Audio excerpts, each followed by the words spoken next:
नमस्कार दोस्तों। आज आपके सामने कर्मा इनकार्नेशन टॉर्कम सरदारिन की पुस्तक के नए अध्याय के साथ आपके सामने उपस्थित हूँ। आइए दोस्तों, इसे बड़े ध्यान से सुनते हैं। अध्याय 8वां, अन्य संसार और कर्म। दूसरी दुनियाएं क्या है? हमारे पास यह पृथ्वी है, हमारा ग्लोब।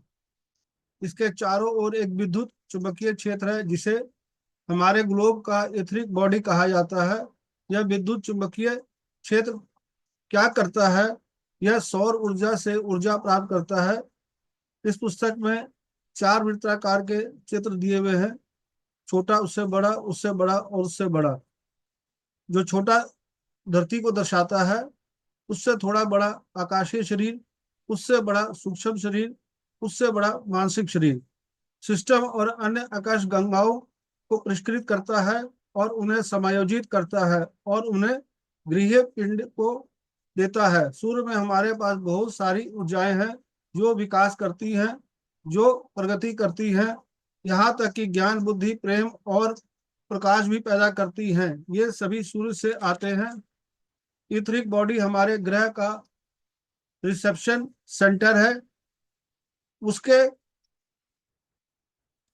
इथरिक बॉडी के लिए यही सच है और हमारे लिए भी यही सच है। आपका इथरिक बॉडी ऊर्जा प्राप्त करता है और उसे भौतिक शरीर में संचारित करता है। यदि आपके पास इथरिक बॉडी नहीं है तो आपके पास ऊर्जा संचरण प्रणाली है। हम सभी के पास एक इथरिक शरीर है। इथरिक शरीर के बारे में बात करते हुए महान शिक्षक कहते हैं कि भविष्य में लोगों को पता चलेगा कि भौतिक शरीर की अधिकांश बीमारियां इथरिक शरीर में गड़बड़ी का परिणाम है। इतरिक शरीर आपके लिए, ग्रह के लिए और हर जीवित रूप के लिए बहुत महत्वपूर्ण है। यहाँ तक कि एक पत्ते में भी इथरिक शरीर में होता है। उदाहरण के लिए, जब क्रेलियन फोटोग्राफी ने हमें पत्तियों का विद्युत चुंबकीय क्षेत्र दिखाया तो हमने देखा कि उनमें से कुछ स्वस्थ है, कुछ नहीं। जब इथरिक स्वस्थ नहीं होता है तो भौतिक प्रतिरूप स्वस्थ नहीं होता है। इस इथरिक शरीर में कई केंद्र हैं। एक दिन विज्ञान यह पता लगाने जा रहा है कि ग्लोब पर ऊर्जा भंवर या केंद्र है। वास्तव में 7 केंद्र हैं और कई छोटे केंद्र हैं। ये केंद्र इथरिक संस्थाओं से बने हैं। इस इथरिक क्षेत्र में रहने वाली संस्थाएं सामूहिक रूप से निर्मित केंद्र हैं। उनमें से कुछ सिर केंद्र बनाते हैं, अन्य त्रिक केंद्र बनाते हैं, अन्य सौर जाल केंद्र बनाते हैं। ये सभी केंद्र हैं, लेकिन ये इथरिक केंद्र ग्रह के इथरिक शरीर के छोटे जीवों से निर्मित होते हैं।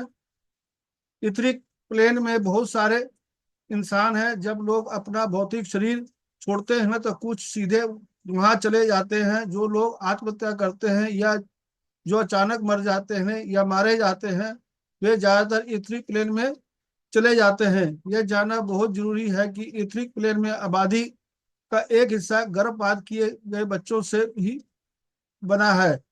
गर्भपात करने वालों के लिए यह बहुत बुरी खबर है। ये बच्चे शायद 70, 80, 90 साल तक वहां फंसे रहते हैं।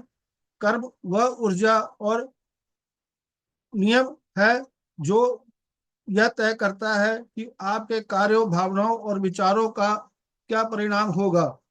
यह एक बहुत ही जटिल नियम है और यह ब्रह्मांड के कंप्यूटर में पहला प्रोग्राम है। यह एक बड़ा प्रोग्राम है और यह बहुत ही बारीकी से विस्तृत है। यह बहुत ही विकसित है और यह किसी भी बिंदु को नहीं छोड़ता है। यदि आपके विचार, भावनाएं और कार्य संयुक्त रूप से प्रकाश, प्रेम और सौंदर्य में 5 या 10 अंक से अधिक नहीं होते हैं तो जब आप अपना शरीर छोड़ते हैं तो आप इथरिक प्लेन में चले जाते हैं। और वहां क्या करते हैं? आप वास्तव में फंस जाते हैं। आप कुछ भी नहीं कर सकते।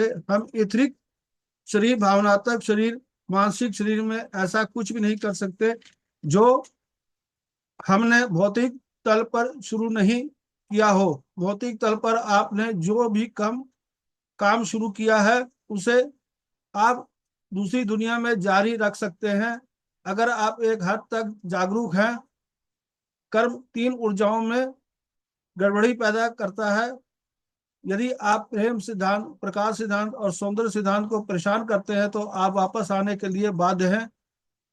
दोस्तों, यह अध्याय यहीं तक। कल फिर इसकी अगली कड़ी लेकर आपके साथ उपस्थित होऊंगा। धन्यवाद। Thank you.